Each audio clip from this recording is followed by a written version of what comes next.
I need someone with a future, she said, walking off with another guy. I just looked at her and said, good luck. A few days later, my phone rang at midnight. My name is Ryan Mercer. I'm 33 years old. I work as a senior project manager for a construction company in Columbus, Ohio. I've always been the steady one, the dependable guy. I don't drink much. I don't gamble. I save my money, show up on time, and keep my word. My dad raised me to believe that a man's value comes from what he builds and what he protects. I believe that. For 3 years, I was with Emily. She was 30, smart, sharp, ambitious in a way that made you feel slightly behind just standing next to her. She worked in marketing and talked a lot about growth and trajectory. I used to love that about her. It felt like momentum. We met at a friend's 4th of July cookout. She laughed at one of my dry jokes, and I remember thinking, she sees me. Not just the job or the quiet personality. Me. We moved in together after a year. Things weren't perfect, but nothing felt broken. We had routines. Sunday grocery runs. Friday takeout. She'd sit cross-legged on the couch scrolling Zillow, talking about future houses like they were bookmarks for our life. I thought we were building something. The shift was slow. She started making comments. Small at first. You're comfortable, aren't you? Don't you ever want more? I'd laugh it off. I've got more. I've got you. She didn't smile the way she used to when I said that. Then one night, we were at this rooftop bar downtown. One of her co-workers had just gotten promoted. Big salary jump. Big celebration. Emily was quiet the whole drive home. When we got inside, she didn't even take off her heels. Just stood in the kitchen, staring at the counter. I need someone with a future, she said. It was calm. Not angry.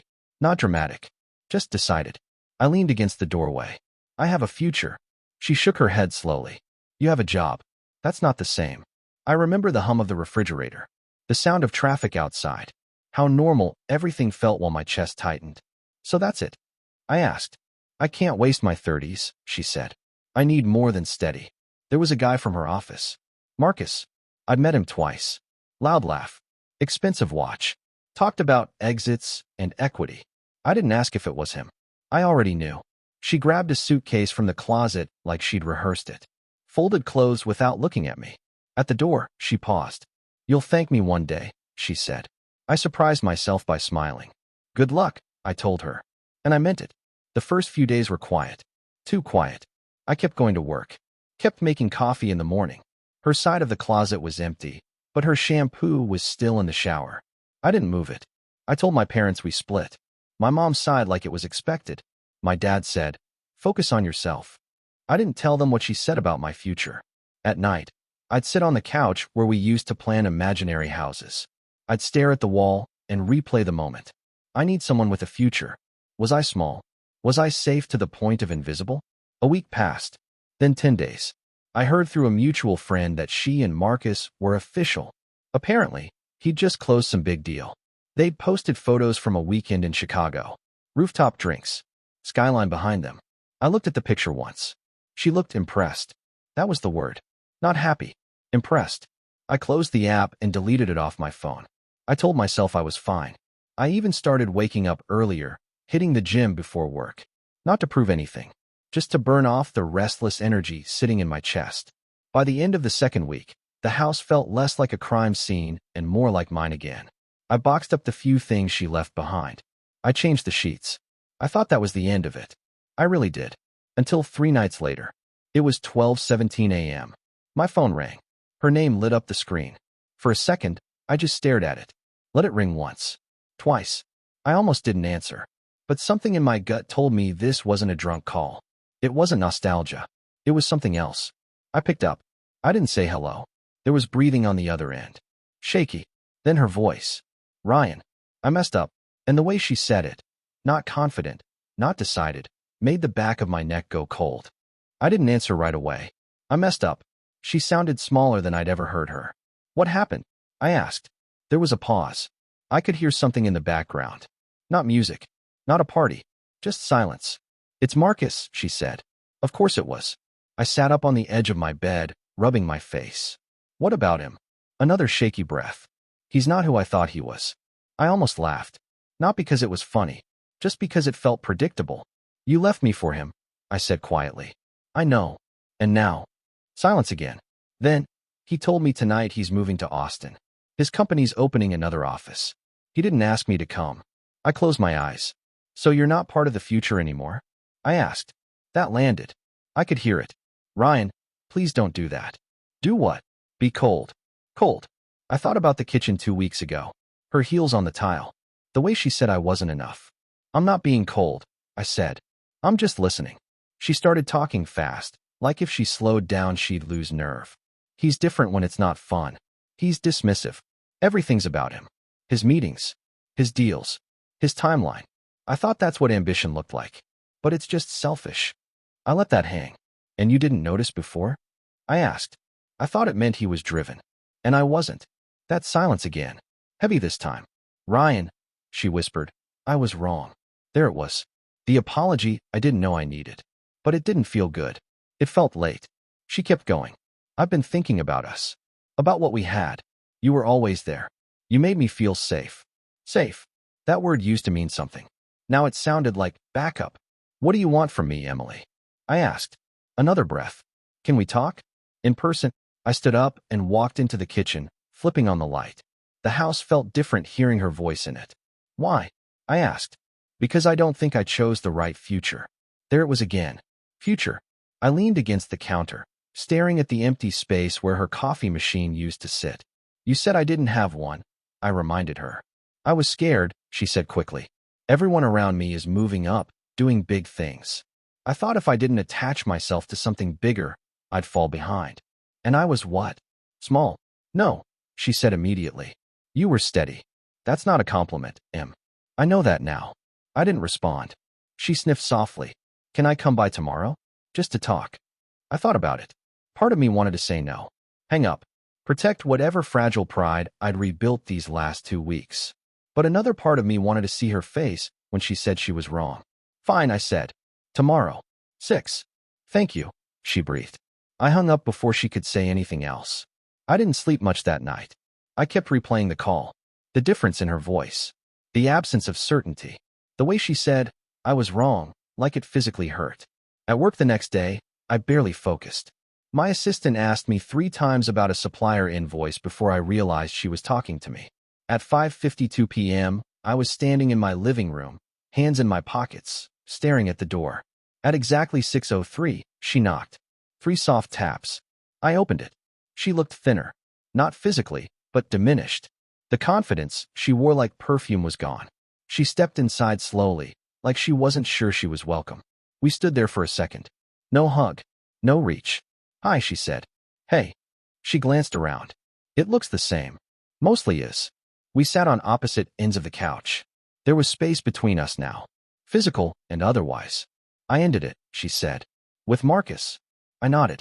He didn't fight for me, she added quietly. He just said he understood. That almost made me smile. And that surprised you? I asked. She looked down at her hands. I thought I mattered more. I studied her. This was the first time since I met her that she looked unsure of her own value. And what about me? I asked. Did I matter? She swallowed. You did. I thought I could trade up. There it was.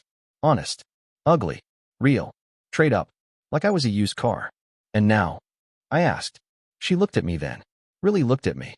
I think I threw away the only person who ever actually loved me. The room felt still. I should have felt victorious. I didn't. I felt tired. You didn't throw me away, I said quietly. You decided I wasn't enough. Tears slid down her cheeks. I'm sorry, she whispered. I believed her. That was the dangerous part.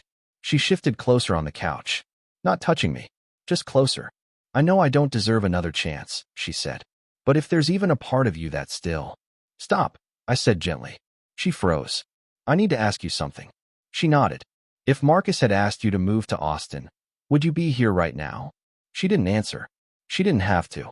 That silence told me everything. And in that moment, something inside me finally clicked into place.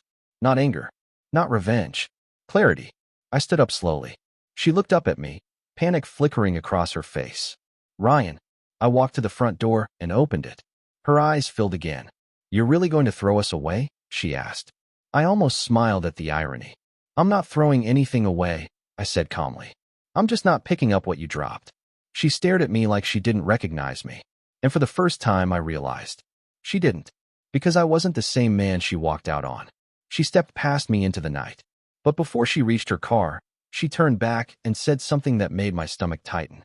"You think this makes you strong," she said. "But one day you're going to realize you let your pride ruin your life." Then she got in her car and drove off. I stood there long after the taillights disappeared, and for the first time since she left, I wasn't sure if I'd just protected myself or made the biggest mistake of my life. The house felt different after she left the second time. Not empty, clear. That night, I didn't replay her words over and over like before. I didn't imagine what it would look like if I'd said yes. I just sat at the kitchen table and stared at my reflection in the dark window. Trade up. That part didn't hurt anymore. What stayed with me was something else. She didn't choose me when she had options. She chose me when she ran out of them. And that's not love. The next morning, I blocked her number. No dramatic message. No explanation. Just silence. A few days passed. Then a week. Then two. Work picked up. We landed a commercial project on the east side. Big contract, tight timeline. I threw myself into it. Site visits. Budget meetings. Early mornings. The guys on the crew treated me differently lately. More respect. Not because of Emily. They didn't even know about that. It was something else. Confidence, maybe. Or maybe just less distraction. One Friday afternoon, I got a call from my older sister, Megan. She rarely calls during the workday. "Hey," I answered. There was a pause on her end.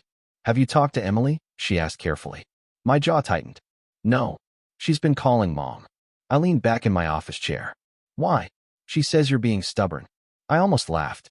Stubborn. She told Mom you're letting pride get in the way of something good. There it was again. Pride. It's funny how people call it pride when you stop accepting less. "I didn't leave her," I said calmly. "She left me." "I know," Megan said softly. "I'm just telling you what she's saying." I appreciated that about my sister. She didn't pick sides. She just gave information. "What does Mom think?" I asked. "She thinks you should hear her out." I did. Silence. Then Megan said something that stuck. She also said Emily's struggling. Apparently Marcus didn't just move. He's engaged. That caught me off guard. Engaged? I repeated. "Yeah, to someone in Austin." Fast turnaround. I didn't know what I felt. It wasn't satisfaction. It wasn't sadness. It was distance. Like hearing news about someone I used to know in high school. "That's not my problem," I said. "I know," Megan replied. "Just thought you should know." After we hung up, I sat there for a while. Engaged. So Emily didn't just miscalculate ambition. She miscalculated her own value to him. And now she was circling back. That night, I went out with a couple guys from work. Nothing wild. Just a local bar. Wings. Beer. One of the new project coordinators, Hannah, joined us. She'd transferred from another office a few months ago. Smart. Quiet. Observant. She asked me about the commercial build. Listened when I answered. Actually listened. At one point she smiled and said, "You really care about what you build, don't you?" "Yeah," I said. "I do." "That's rare," she replied. Simple sentence. No comparison. No ambition checklist. Just acknowledgement. I felt something small shift in my chest. Later that night, as I was getting ready for bed, my phone buzzed. Unknown number. I stared at it. Let it ring. It stopped. Then a voicemail notification. I shouldn't have listened. But I did. Her voice. "Ryan, I know you blocked me. I needed to say one thing. I've been thinking about what you asked me. About Austin. And you're right. I probably wouldn't be here if he'd asked me to go. And I hate that about myself. I hate that I didn't see what I had until it was gone." She paused. I could hear her breathing. "I'm not asking for us back," she continued. "I just need you to know, you were never small. I just didn't know how to value something steady." The message ended. I sat on the edge of my bed in the dark. Part of me softened. Because that sounded honest. But honesty after damage doesn't undo it. The next week, I ran into her. Of course I did. Saturday morning. Grocery store. I was in the produce aisle, comparing avocados, when I heard my name. I turned. She looked surprised. Not staged. Not prepared. "Hi," she said. "Hey." There was no anger between us. Just history. She looked tired. "I didn't expect to see you," she said. "It's a grocery store," I replied lightly. A small smile flickered across her face. "How are you?" she asked. "Good. You look good." "So do you." She hesitated. Then, I meant what I said. "I know." She studied my face like she was searching for something. Maybe regret. Maybe longing. You're really done, aren't you? She asked quietly. I didn't answer right away. I thought about the rooftop bar, the kitchen, the word future thrown like a verdict. Then I thought about the construction site. The concrete poured last week. The building rising from the ground because I managed it. I'm not angry, I said finally. I just don't want to be someone's second choice. Her eyes filled again. I never meant to make you feel like that. But you did. Silence stretched between us. People moved around us, grabbing apples, bagging lettuce. Normal life continuing. She nodded slowly. I hope you find someone who sees you, she said. I will, I replied. And for the first time, I believed it. She walked away without looking back. I watched her go. No tightness in my chest. No urge to chase. Just closure. But later that night, alone in my living room, something unexpected crept in. Not doubt. Not about her. About myself. Because for the first time in years, I wasn't building a future with someone. I was building one alone. And as peaceful as that felt, it was also quiet. Very quiet. And I didn't yet know if that quiet was strength or loneliness waiting to grow louder. The quiet didn't get louder. It got clearer. Over the next few months, I settled into something steady again. But this time it wasn't built around someone else's expectations. It was mine. The commercial project finished ahead of schedule. Under budget. The company president shook my hand in front of the whole team and said, "This is what leadership looks like." Leadership. Funny word. No one ever called me that when I was trying to hold a relationship together. Hannah and I started talking more after work. Nothing intentional at first. Just small conversations that stretched longer than they needed to. She never asked about my ex directly. One night, we were locking up the office, and she said, "You don't talk about your personal life much." Not much to say, I replied. She didn't push. I like that about you, she said. Like what? You don't advertise yourself. You just show up. That stuck with me. A week later, we grabbed dinner. Casual. No pressure. No declarations about the future. Just tacos and conversation. She told me about her dad losing his business when she was in high school. How she learned early that stability isn't boring. It's survival. I don't chase fireworks anymore, she said, smiling faintly. I chase peace. I didn't tell her how much that sentence landed. Things moved slowly. Intentionally. The opposite of how things ended with Emily. Then, one Sunday afternoon, my phone buzzed with Megan's name again. I stepped outside to answer. Hey. Her tone was different this time. Tight. Mom and Dad are asking about you, she said. Why? They're worried. I almost laughed. About what? They heard you're seeing someone. I leaned against the railing of my porch. And Mom thinks you're moving on too fast. The irony hit so hard I had to sit down. She left me. I said quietly. I know, Megan replied. But apparently Emily's been talking to them again. Of course she had. What is she saying now? I asked. She told Mom you're using this new girl to avoid dealing with your feelings. I closed my eyes. There it was again. The narrative. I wasn't healing. I was avoiding. I wasn't protecting myself. I was prideful. I wasn't moving forward. I was reacting. She doesn't get to define my growth, I said. I agree, Megan replied. I just thought you should know she's not done trying to control the story. Control the story. That phrase echoed in my head long after we hung up. Later that week, I found out just how not done Emily was. She showed up at my office. No warning. Hannah was at the front desk when Emily walked in. I saw them through the glass wall of the conference room. Emily looked polished. Put together. Calm. Hannah looked confused but polite. I stepped out before Hannah could say more. Can I help you? I asked evenly. Emily smiled, like this was normal. Can we talk? This isn't appropriate. It'll just take a minute. Hannah glanced at me. I've got this, I told her. We stepped outside. The parking lot was nearly empty. You shouldn't be here, I said quietly. I know, she replied. But you won't answer me. There's nothing left to answer. She studied my face again, searching. I heard you're seeing someone, she said. I am. And you're serious? I didn't respond. That was answer enough. Her jaw tightened. You're really just replacing me. No, I said calmly. I'm choosing someone who chooses me. That hit. She folded her arms. You're acting like I destroyed you. I never said that.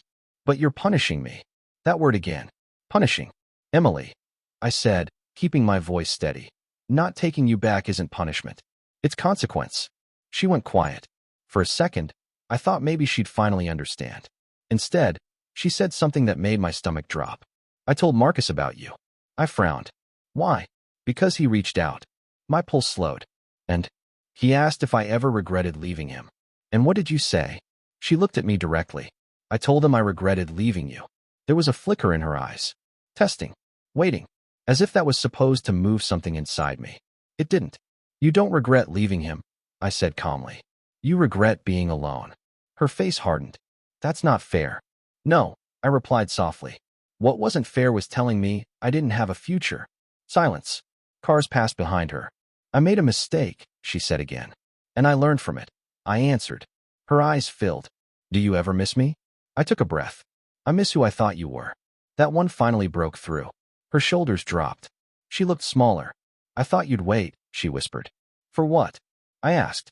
For me to figure it out. I shook my head slowly. I'm not a placeholder. That word hung between us. Because that's exactly what I'd been. She nodded once, like she understood. Then she turned and walked to her car. This time, she didn't say anything dramatic. No warnings about pride. No predictions about regret. Just silence. I went back inside. Hannah didn't ask questions. She just looked at me for a second and said, You okay? Yeah, I said honestly. I am. But that night, lying in bed, staring at the ceiling, something unexpected surfaced. Not longing. Not doubt. A realization. Emily didn't leave because I lacked a future. She left because she didn't recognize value unless it impressed her. And now that I wasn't chasing her, I wasn't available to be impressed by her either. And for the first time, I understood something dangerous. The quiet revenge wasn't blocking her. It wasn't exposing her. It wasn't winning. It was simply living well enough that she couldn't rewrite the ending. But as peaceful as that realization felt, I still hadn't heard the last of her. A month after she showed up at my office, I stopped thinking about Emily every day. That surprised me. For a long time, she'd been background noise in my head. Even after I decided I was done, there was still this faint echo of what if. That echo faded. Hannah and I kept things simple. No dramatic talks about the future. No comparing timelines with anyone else's life. We cooked dinner together on Tuesdays.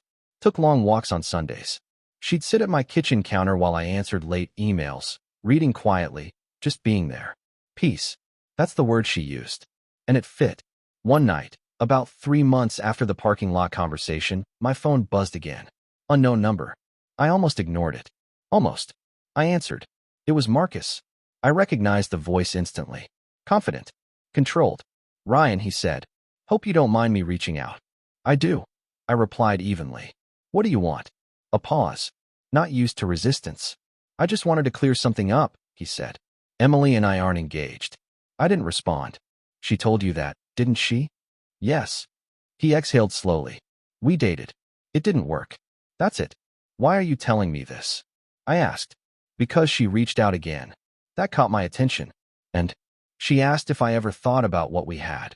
I felt something shift in my chest. Did you? I asked calmly. He chuckled softly. No. Silence stretched between us. She's trying to circle back to something, he continued. I don't think it's me. There it was. Confirmation. Not my problem, I said. I figured, he replied. Just thought you should know. He hung up. I stood there in my kitchen for a long moment, phone still in my hand. She wasn't looking for love. She was looking for security, validation, backup options. And I'd almost been one of them again. That night, I didn't feel angry. I felt relieved. Because for the first time, I saw the full pattern. She didn't chase ambition.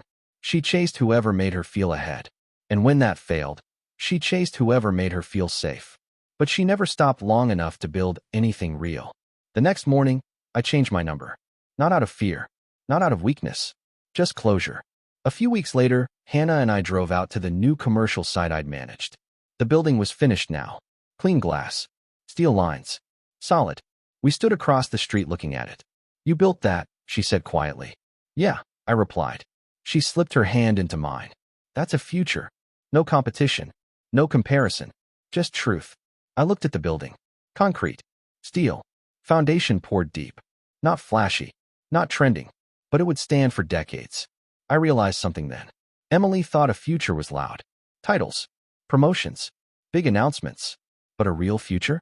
It's consistency. It's integrity. It's waking up next to someone who didn't choose you because you were impressive, but because you were solid. 6 months later, Hannah moved in. It wasn't dramatic. No speeches.